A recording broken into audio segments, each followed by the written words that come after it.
Thank you for joining for this new episode of the Viridios AI webinar series. I'm Bertrand Nézet, Chief Market Intelligence Officer at Viridios AI, which is an intelligence platform on carbon markets seeking to increase transparency.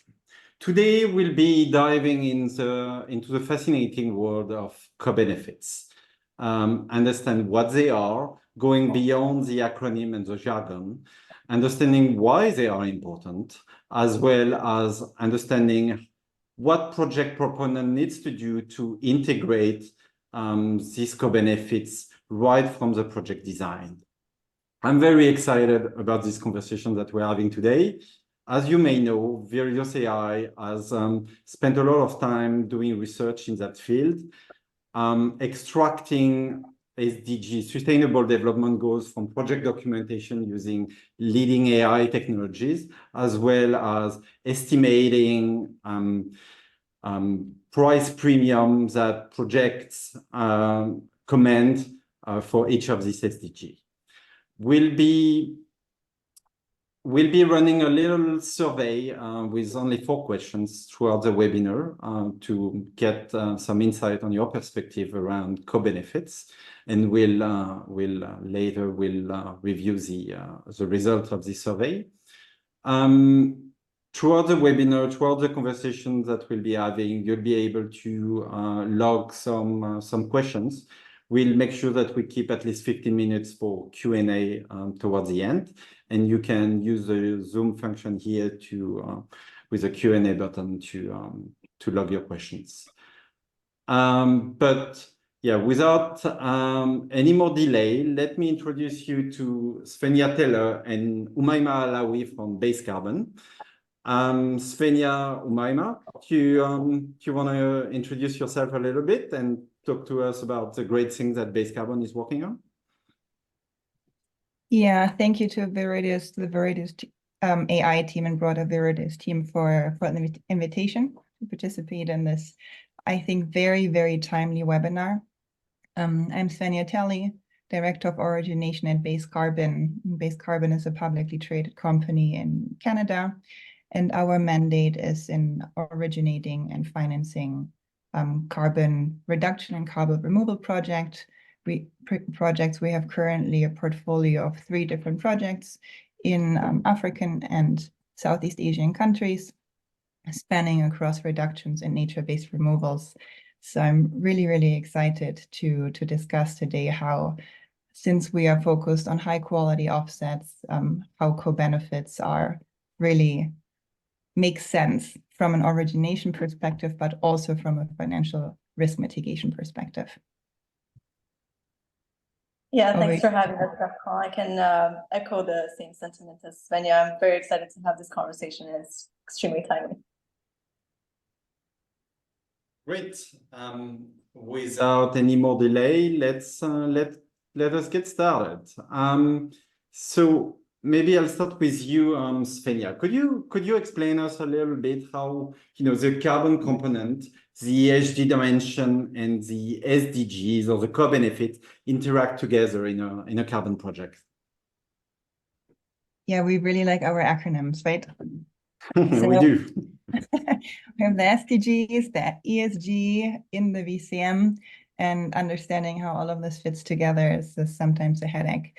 So I think what's really important to understand that from a high-level perspective, SDGs, the Sustainable Development Goals, which are targets or goals of the Agenda 2030 of the United Nations, and we have 17 in total.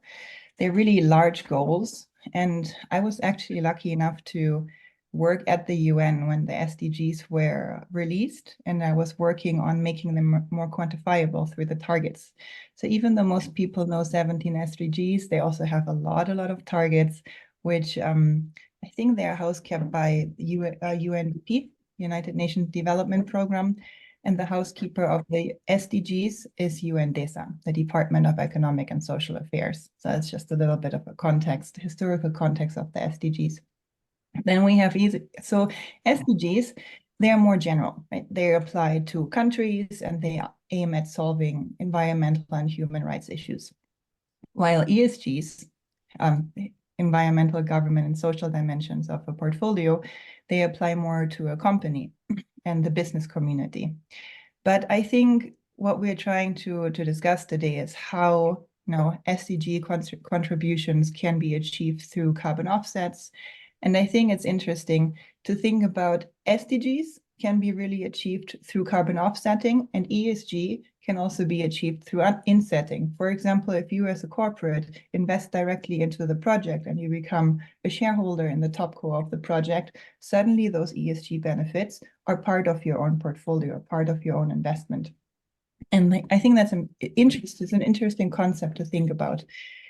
And let's think about how SDGs can contribute or how they can be achieved through carbon offsetting. In carbon offset projects, there are often activities involved, such as tree planting, surprise, surprise, especially in nature-based solutions.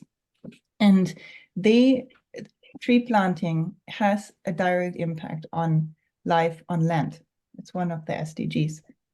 And there are many broader benefits that these projects bring to ecosystems and the communities beyond carbon reductions and removals. And I think I sent you some pictures. Maybe we can start this whole thing with a story. Yeah. Okay. So pictures. Yeah, some pictures there. There we go.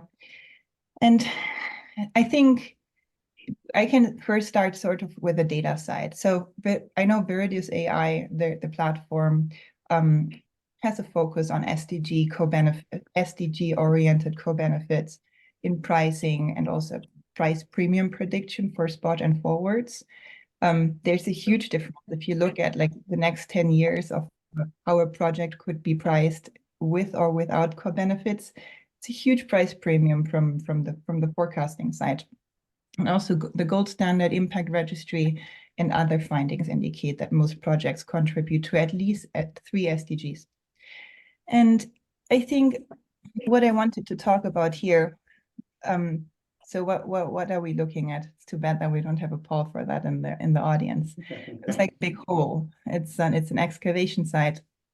And so this I'm going to show you the audience a few pictures from my latest field visit in a project in rural India, in Uttar Pradesh, which is an agroforestry project. Base Carbon invested in last year in November, late November. That's when the field visit happened. And what we're looking at, it's a hole. And why is it there? It's a co-benefit. And I'm going to explain to you why is that.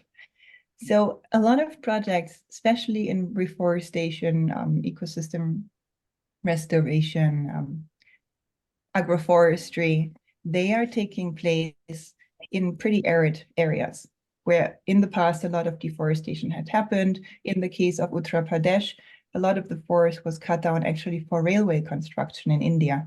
That was one of the main drivers for deforestation back then. And so if you want to implement a large-scale restoration project, let it be pure reforestation or agroforestry, there is a huge shortage of water. So if you don't have water infrastructure in place, your mortality rate is going to be way higher than if you have systems or irrigation systems in place that can supply consistent water to the saplings. So a well-designed project is really focused on tailored co-benefits for the project itself and also for the communities. In this case, water supply was at the heart of the project design, given that under normal conditions, quote unquote, planting would only be possible throughout monsoon season.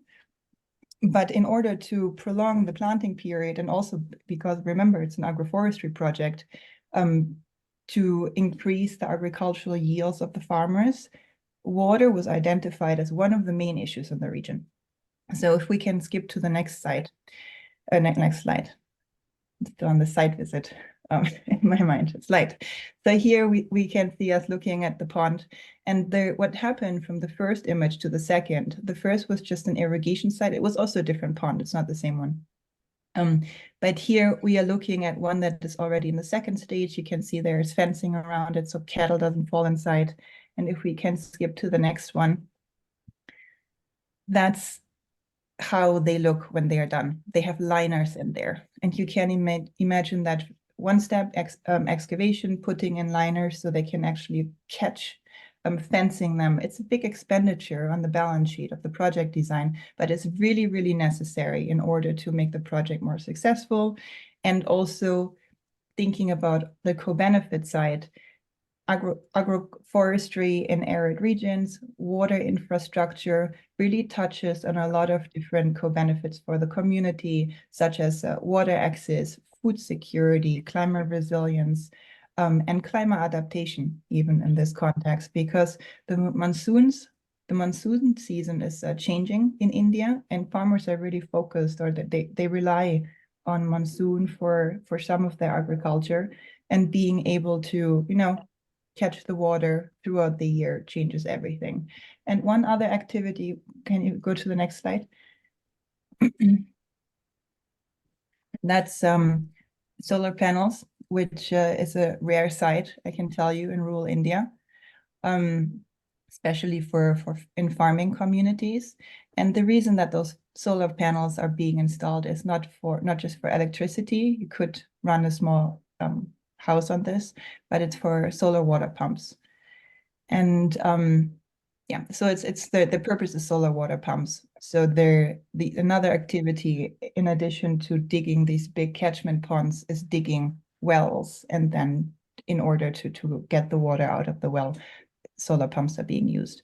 And we can show the last picture that was also a nice example from the field. So this is one farming communities where previously women had to walk, I think, 3 miles in order to get water to water the saplings. Remember, not just agriculture, to water the saplings to make the project a success. And that was the inauguration of a well in the community. And as you can see, mainly women are impacted by this. It saves them a lot of walking time in the day, and it's probably also going to make the project a success, or more of a success than if their watering frequency of the saplings was lower. And yeah, I wanted to start with a story, because often co-benefits seem so intangible, but seeing some pictures and putting some of these things in context, I think it's a good opener for our conversation. Great, thank you for that, Svenja. And I think, yeah, as you say, it makes this conversation, not just theory, but something very real. So great. Could you give us a bit of an historical perspective on the co-benefits? Have they been important since day one, since the early days of the voluntary carbon markets? I think I'm going to share this question with Oumaima. I'm going to open it, and I want to open it by really taking a step back and thinking about the historical perspective of carbon markets. Historically, it's really been focused on decarbonization, on the reduction side. Oil and gas were the biggest players in the VCM and compliance markets, and the CDM was really focused on also like renewable energy, a lot of wind, hydro, etc., waste to energy projects. But over the last, I would say, maybe 3, 4, 5 years, where the VCM is really moving into an industry that is more consumer facing, for example, Netflix or Microsoft or Stripe, really consumer facing brands. Carbon offsetting and carbon credits come with a reputational dimension. It's not just about the offset anymore. You don't want to deal with the resettlement of communities or with any of these negative not a benefit, it's the opposite of impacts. So I think the VCM specifically is moving towards holistic decarbonization, and the importance of carbon markets and decarbonization goes beyond just the carbon aspect. And their trajectory is really going beyond the carbon-centric approach and going into regeneration, more focused on native species rather than monoplantation, just going for high numbers in the carbon stock, and more focusing on community benefits as well. And we're gonna talk more about what sort of benefits are there across the dimensions of co-benefits later on. But over the last couple of years, even on the registry and standard side, we've seen more initiatives that are focusing on quote unquote high benefit, even though no one really knows yet what a high quality credit even is.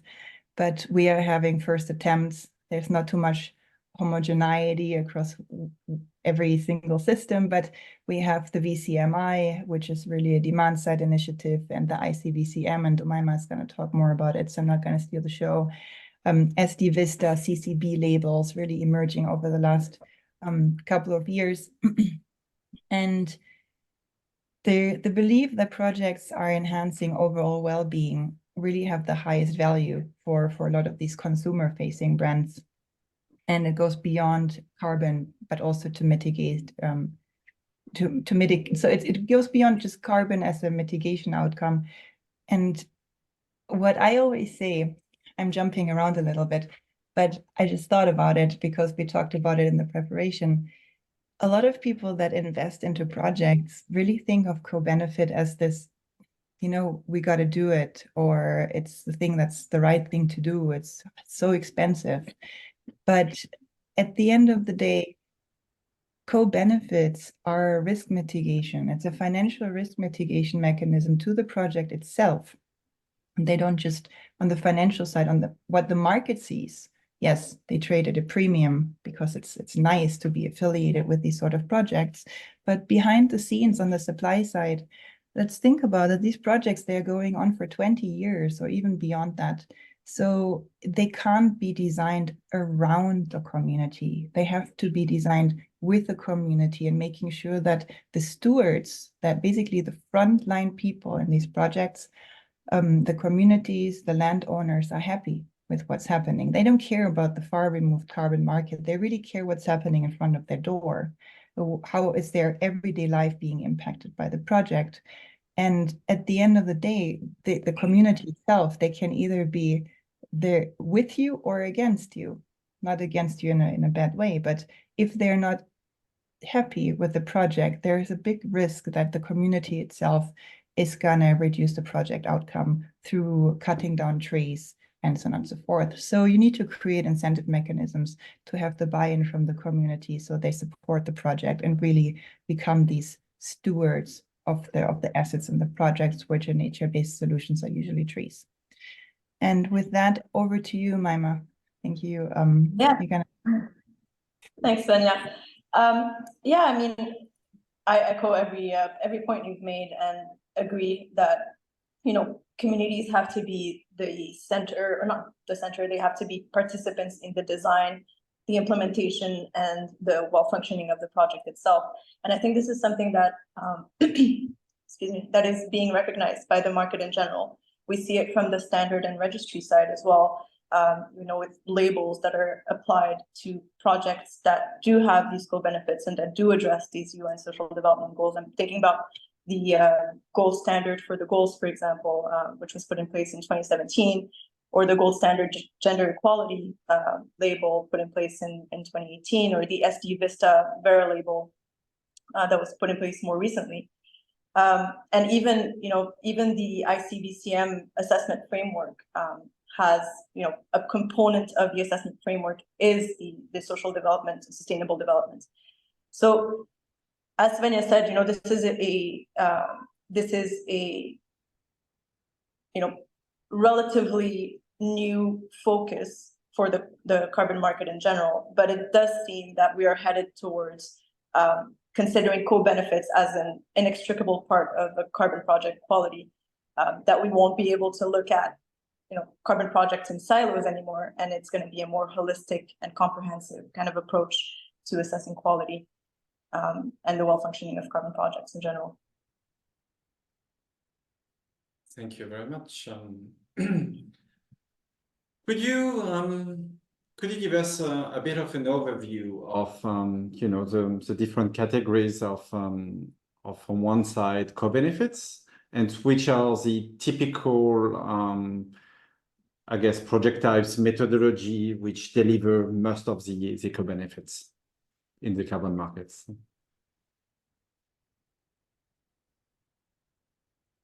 I had to find the window to unmute myself, but absolutely. So I think what's interesting, I don't know if it's so much about more, but more about which are a good fit for which project approach.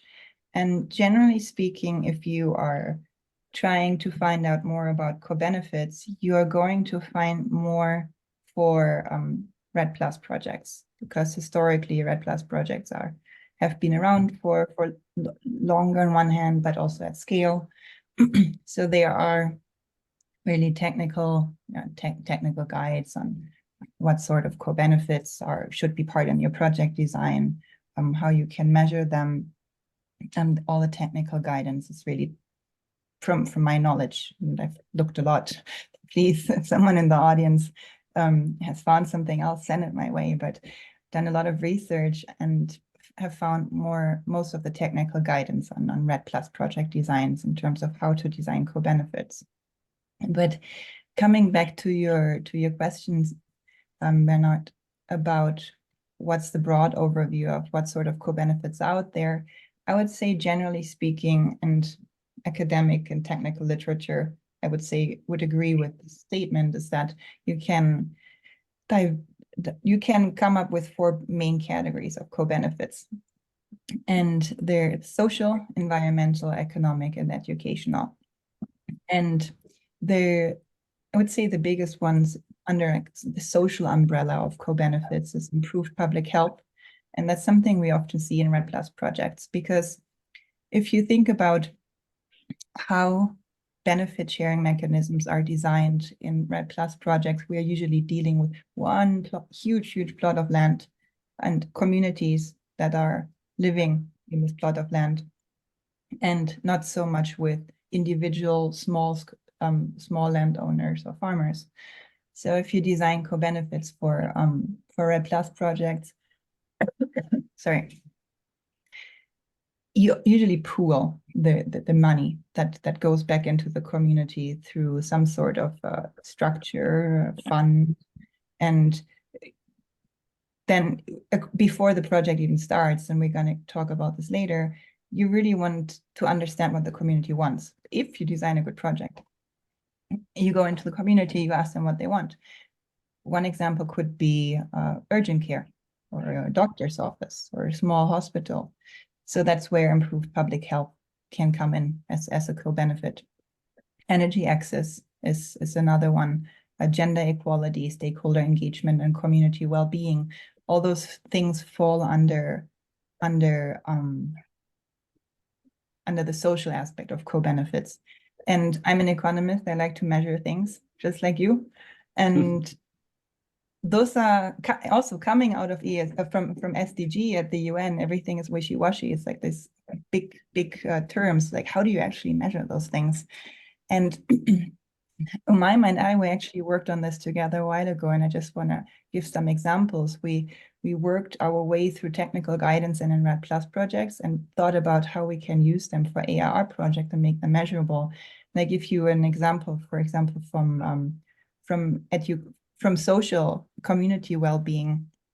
For example, an indicator could be increased income for community organizations. Suddenly becomes measurable, and the baseline metrics could be the dollar, and then you can compare before and after. So if you're creative, you can really break down these top level categories into measurable indicators and metrics to track progress over time, rather than just put your SDG label on the project, but really come up with measurable outcomes, how the communities have been impacted.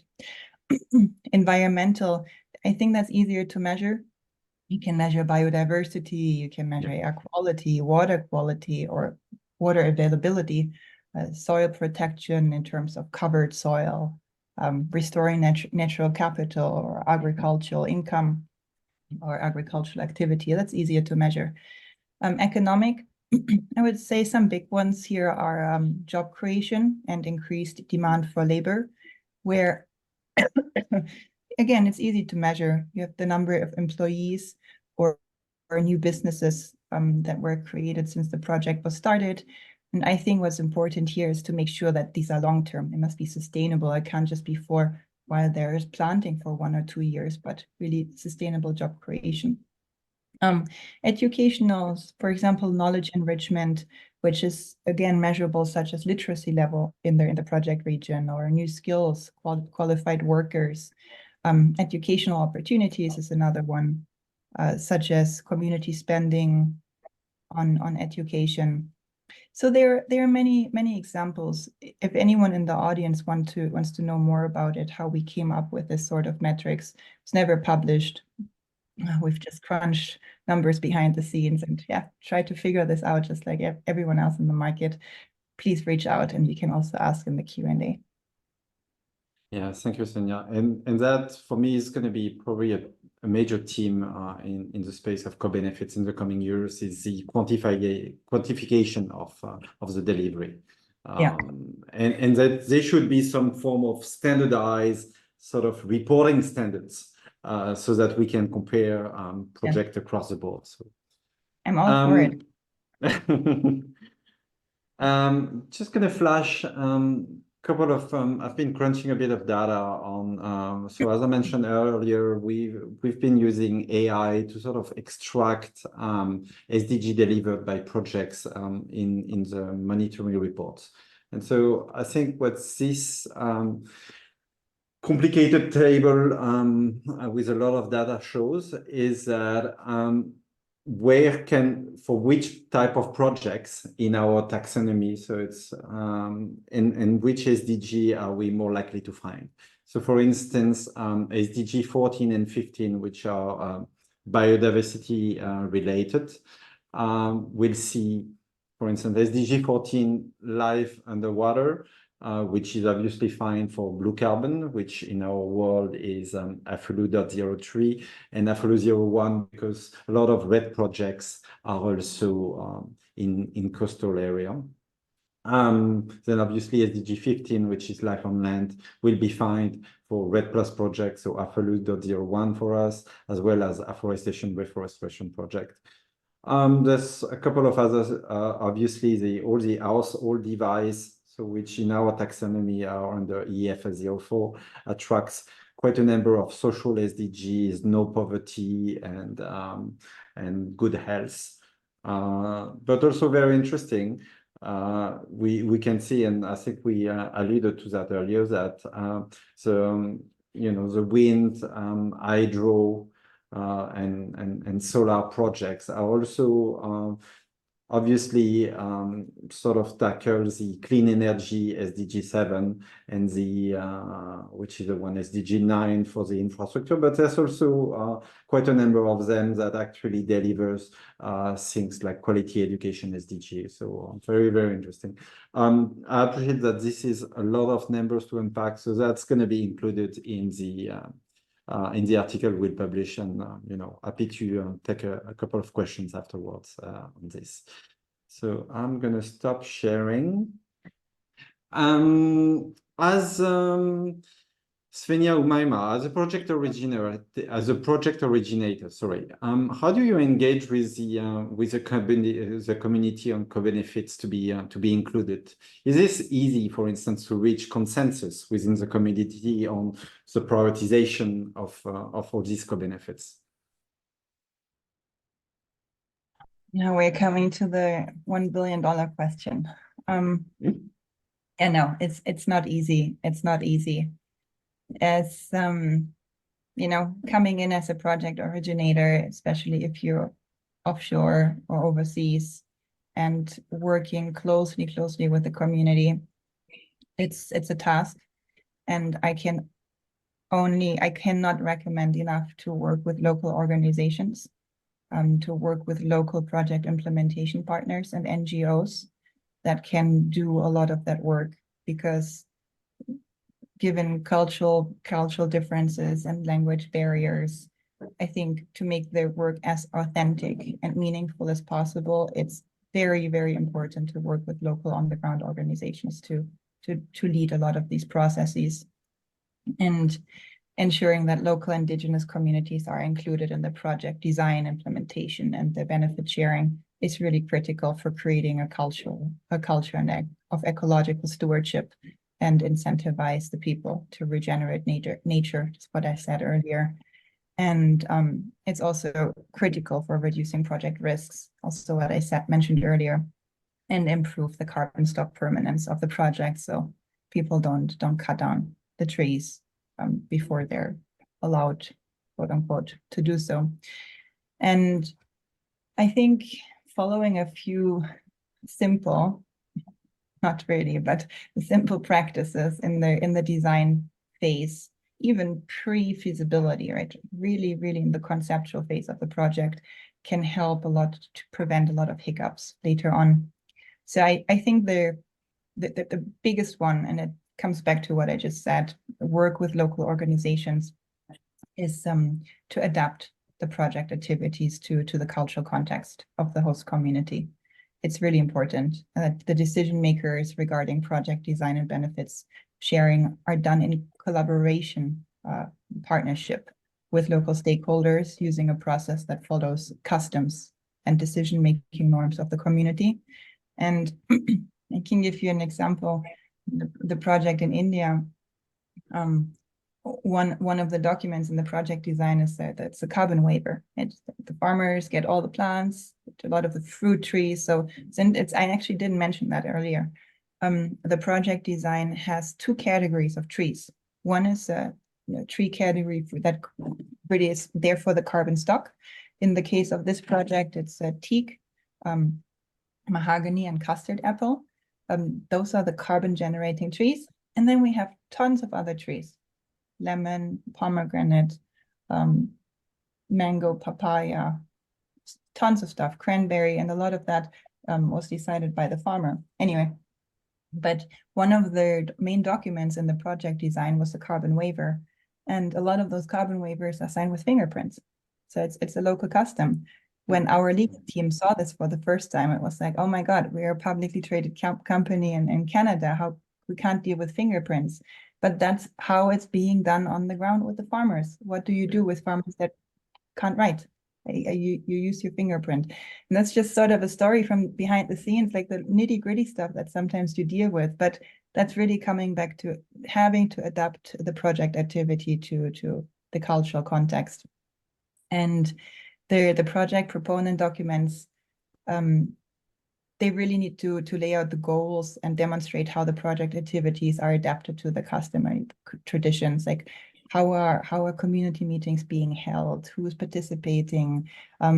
They're so small things, like if you have a community meeting and everyone sits on the ground, don't sit on a chair, sit on the ground. It's really those things that are in between the lines. Another big one is the FPIC, free, prior, and informed consent. The projects, it's really, really, really important for projects that the communities are informed and consent to what's happening on their lands, and that the individuals or the communities that govern the land in the project are participating in the project design and the benefit sharing mechanism. And there needs to be clear documentation that all impacted stakeholders are informed of the potential risks as well, not just the benefits, but also the risks and the costs associated with the project in order to achieve or to get consent. Land rights, it's a big one. And I can tell you another story. There is, in the US and in North America, in North Europe, we all have our nice land titles. It's easy.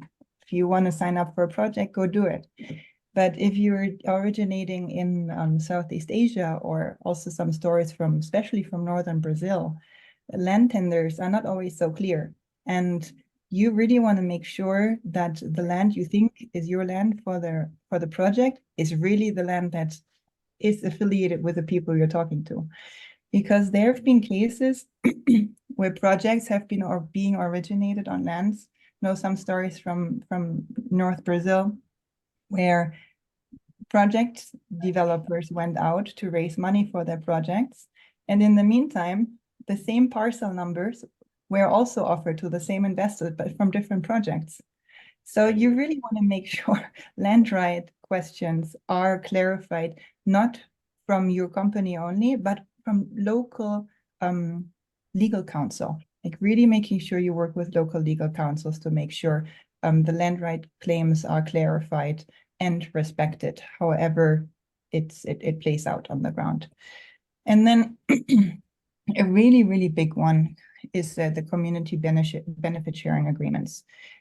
You really, really want to make sure the contracts is in place with all participating landowners and communities that include the terms of the benefit sharing and the payment arrangements, and that the project beneficiaries are involved in shaping the benefit sharing agreements themselves. Don't just like come with a piece of paper and ask them to sign it. They need to be part of the design of it. It needs to be traceable, verifiable, the payment mechanism itself, and also how the mechanism came up in the first place, through community consultation, engagement, and so on and so forth. And what's really important, and that's a big difference between ARR and RED Plus. On the RED Plus side, you often have cash payments, and it's important to make them traceable, to understand what ended up in the fund, in the community fund, and how was that money distributed into priorities of infrastructure priorities that the project communities wanted to see. And there, yeah, I think that's it on community benefit sharing mechanisms. There are a few other components that I think to design a holistic project are important, such as grievance mechanisms. I actually started my work 15 years ago in carbon markets with an NGO called Transparency International, who was all about grievance mechanisms, whistleblower protection mechanisms, which is a huge issue in RED Plus, not so much in ARR. But these sort of mechanisms should be in place to make sure frontline communities are safe and can report instances without risking their life. It's very, very important. Worker safety. Sometimes you ask, like, yeah, people on the ground that are planting can be insured, and they should be. If you plant mangroves, and mangrove planting can be really dangerous. You step barefoot on a mangrove stem and you have it stuck in your foot. Like, you need to make sure the workers have insurance. And yeah, and government structures, finally, when projects that aggregate multiple land stewards, they should have a council, and they basically a mini governance structure within the project. The moment you have more than one landowner, which is really common in ARR, there should be a governance council in the project so that consensus can be reached and decisions can be made from bottom up. I think also one thing that's really important about the community engagement part of a project, and as Svenja mentioned, there are a whole host of things that you need to think about that you wouldn't think about, as far removed as in Toronto or London or New York or whatever. But it also needs to be, you also need to partner with project developers that are able to keep an open channel of communication with the communities while the project is also operating, so that these public grievances and this feedback that is necessary for the well functioning of the project is heard and taken into account and implemented in the project itself. So beyond the things that you need to think about when designing the project and when preparing for implementation, there needs to be a constant feedback loop that comes back with what's working, what's not working, how do we adjust, is the community actually benefiting from the project, and things like that. So the importance of partnering with local and good project developers. And not just one source, but a continuous kind of engagement. So Exactly. yeah, absolutely. Different project types, require different type of expenditure. For instance, a forest conservation, like typical RED Plus, is going to be quite different from its funding requirements versus an afforestation, reforestation, ARR kind of projects. Why is this important in the light of co-benefits? Yeah, I can kick that one off. And I want to say one more thing about the ongoing process of making sure the community is happy. I've attended some community meetings with farmers that are already part of projects, I can tell you there's a lot of yelling. There's also a lot of cake and cookies, but there's also a lot of yelling, and it's really an ongoing process between farmers, and sometimes seed or like sapling delivery gets delayed, or the installation of the solar pump takes longer, or who is paying the bill of the pump or the irrigation system, the electricity bill. So they're really nitty-gritty stuff that, like, what you deal with are people. That's the most important thing. It's not robots, it's people that have their own wishes and demands and questions. And community meetings are very entertaining. That's my bottom line. And coming back to your question about why different project types have different funding requirements. Well, they're going back to like big picture. If you think about, let's use REDD+ or versus AR, nature-based, as an example. If you in REDD+, what you want to do is to conserve the existing ecosystem. So you don't have to plant it, conserve it. And if you think about the project funding structure, it's more OpEx heavy, right? You want to make sure it's an ongoing financial stream in the project. You need to consider the operational expenses of the project in terms of what does it take to guard, to involve the community, to pay the registration fees, the issuance fees on the Vera. And the capex of the project is really, really small. It's usually, it contains something like the FBIC, the mapping, the registration fees of the project, the technical work around the project, but it's really minor in comparison to ARR projects, where your goal is to restore an ecosystem, and that's really expensive. So when you go out and you want to plant, say, 6.5 million trees, as in the case of our agroforestry project, it's big money. And you need to think about the natural assets that are being delivered into the project. 6.5 million trees need to come from somewhere. It starts with seed collection. It comes with nursery management, the logistics of really delivering the species that are required on each of the plots to the right farmer, planting the trees, the water infrastructure, all these things that have to be paid before the project even delivers carbon credits, many, many years. So if you look at investment curves of projects, REDD+ is more a straight line, more or less, a little hump in the beginning, while AR projects are really, really capex heavy at the beginning, and then the OpEx is way, way lower over the following years.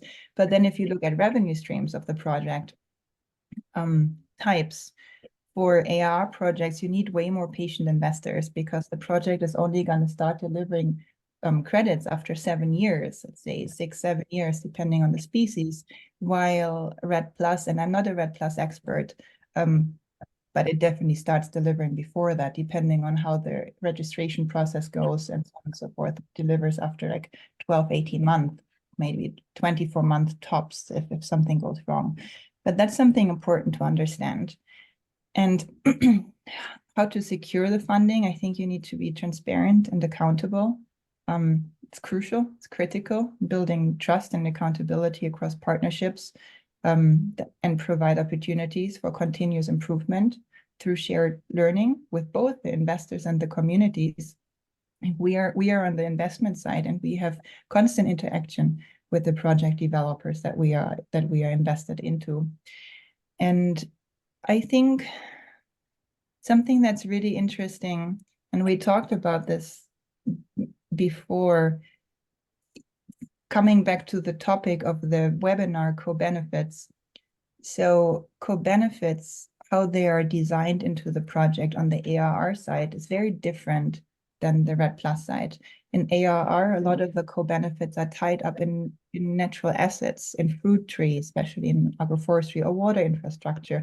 It's something that once the farmer has it, they can utilize it. That's increased revenue streams for them. That's access to food security, improved standard of living, and so on and so forth. So once that's paid, it's done.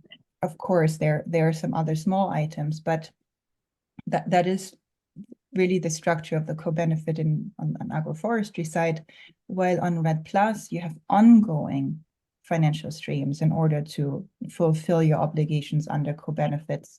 And we talked about it in our preparation a little bit, that it's important to keep in mind as the investor, or even as the project developer, that the community, and this is really important, the community cannot be subjected to market volatilities. It's very important, and I say it again, like the community cannot be subjected to the volatilities and the fluctuation of the market price of the carbon credit. It should be irrelevant. It needs to be guaranteed that their payments, or however the community benefit mechanisms were designed, is being paid to the community, period. It doesn't matter how the market side looks like. And I think there are some interesting opportunities from how to structure investments to bring in philanthropies to backstop a lot of this, or to guarantee, if there's too much volatility in the market, to make sure philanthropies still pay for the promised community benefit or co-benefit in the project, even if the break-even point of the carbon credit wouldn't be able to support that anymore, because what the community sees on the ground is so far removed from market mechanisms, the market-based mechanisms, that it shouldn't be treated as, there shouldn't be a causality between those two. We need to find better structures to make those payment mechanisms more robust and decouple them from markets. Yeah, no, very important point. And as I was preparing for this webinar, I figured that there's a lot of discussion on trust on the carbon markets, but from a buyer perspective, I think we should probably talk a bit more about the trust from the community angle. We've all heard stories with the price decline and the volatility in carbon markets observed in 23, that some community on the ground have suffered from this price decline, and a lot of the bad press, for some people, is just one article going out there, and on the other end of the spectrum, the other end of Earth, there's actually communities suffering with really no reason. So yeah, something we should be really be mindful. We had quite a few other topics to unpack, but I suggest we jump into the question and answers. We are running a bit out of time. Katie, do you want to flash the result from the survey if we have something? Yes. Okay. Just it. Oh, okay. Good response. So the first question was around, what is, in terms of importance, what is the most important criteria to when evaluating co-benefits? So one was list of SDGs. Yeah, okay, it's all.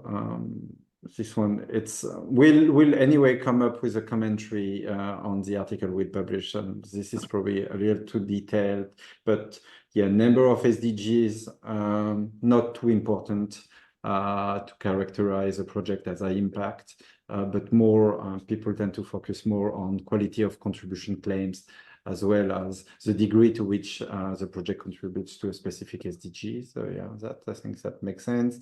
The third question was simpler to understand. Does the company include SDG contribution to SDGs in the sustainability report? So 40% said no, 60% said yes. Okay. And then the final question was, what are the primary obstacles encountered when taking into account co-benefits associated with carbon projects? So by far is the measuring and quantifying co-benefits claim. So yeah, that links back to something we discussed earlier, and I believe the market will need to adopt some common standards to quantify SDG in the future. Very interesting. Katie, do we have questions from the audience? Yes. So the first one is from Jose. To what extent are buyers willing to pay for verified SDGs? We are trying to solve development issues at community level with carbon projects, while there is no clear indication of premium. Moreover, there is an intrinsic challenge of standardizing metrics related to SDGs, while communities face complex development challenges. So what extent are buyers willing to pay for verified SDGs?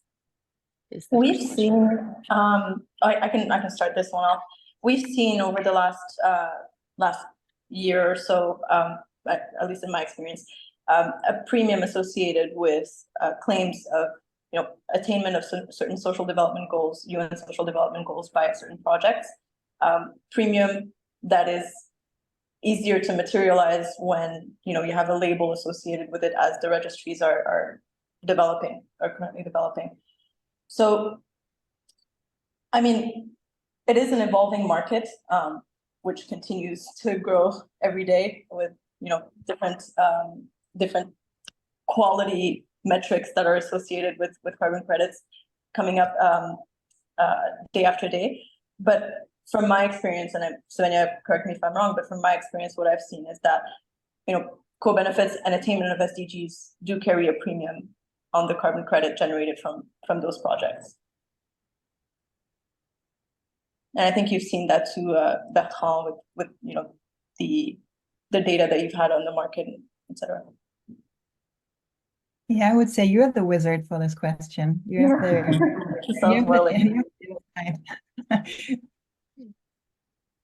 Do you have any more questions, Katie? Yes, yeah, I see perfect. Quite a few. Yep. Okay. So the next one, the SDGs vary in specificity, objectivity, etc. Do you find that existing frameworks do a good job of quantifying and standardizing impacts?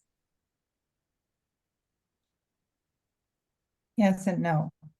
I think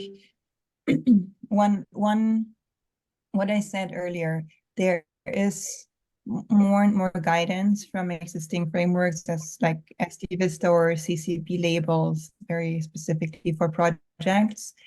But if you open a catalog and you look at projects, you often see 17 SDGs and like, wow, I've never seen this before. How do they achieve it? And there's really no regulation in the market and no comparability across projects. Basically, you can just label your projects however you want and say you achieve all these things.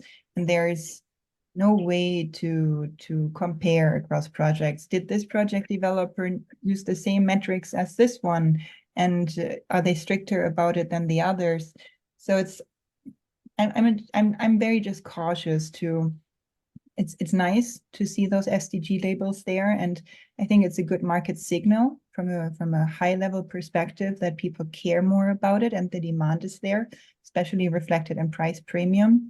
But being the stickler from the supply side, I want to measure things because I don't want this to backlash sooner or later, that it becomes scrutinized at some point and then you can't deliver what you actually promised. So I think we need more quantifiable baselines and indicators in order to really earn that SDG label on the glossy one-pager when you advertise your project to the outside. Yeah, no, that comes down to what is the unit of co-benefits, right? At least for carbon, it's imperfect. We have a lot of debate around is a ton, but what is the unit of delivery of co-benefits? So you alluded to it earlier. It could be, the dollar amount of invested into or spent in a certain SDG. But then, different countries have different cost curve. So can we even compare amounts in dollar from one country to another? So, but yes, that's not something we are going to solve today, but something the market desperately needs. Katie, any more? Yes, thank you. Okay, so our next question is from Nishant. Can you please share suggestions for incorporating co-benefits in e-truck/e-bus projects we are developing in emerging markets in Asia? Oh, Ooh, that's a far fetch. But I would say it really falls into urban mobility. And there are SDGs on life in a city. UN Habitat is actually the UN agency that works a lot on city life, like Habitat, UN Habitat. They might have some indicators. And at scale, I would say also environmental indicators such as air quality. If you can prove there, and maybe also some sort of benefits in terms of increased household income, if their buses reach households that otherwise would have challenges reaching the destination, and especially if there are subsidized tickets or something. You could also, for example, for disadvantaged women in communities, you could create a huge co-benefit out of these projects to reach more gender equality.